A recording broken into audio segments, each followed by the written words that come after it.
John Dummersey, the Chief Executive of Harness Racing New South Wales, back with his weekly blog. And John, a new board member for Harness Racing New South Wales. Well, Greg, not exactly a new board member. Chris Edwards has been reinstated to the board.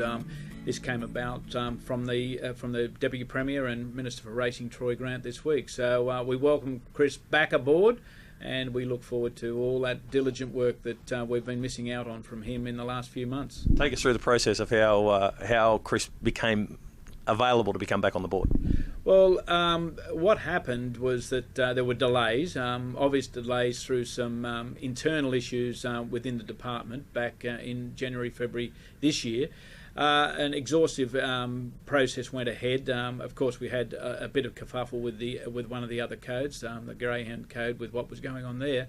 So we eventually got to a point where there was a board member appointed, but unfortunately that board member then received a job interstate.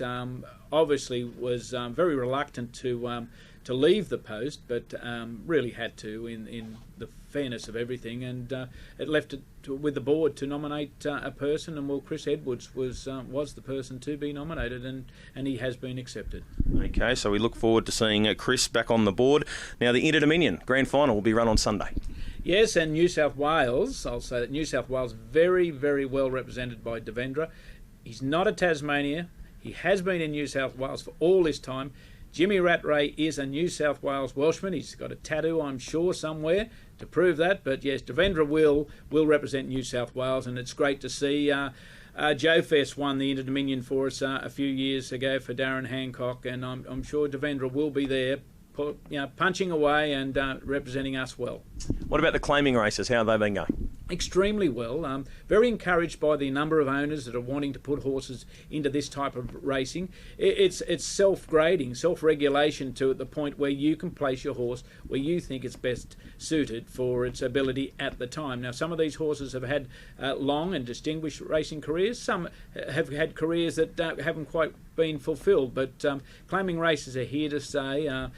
Great effort by all those involved to continue this, and Harness Racing New South Wales are fully supportive. Yeah, I know the participants, they are big fans of them. What about the trotting races? There's a couple of trotting races coming up in the country.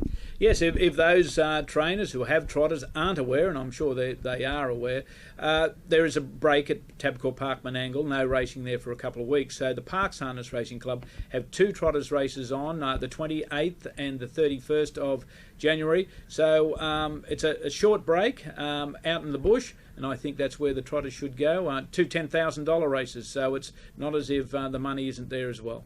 All right, John, thank you for that. We'll catch up with you next week. Certainly, Greg.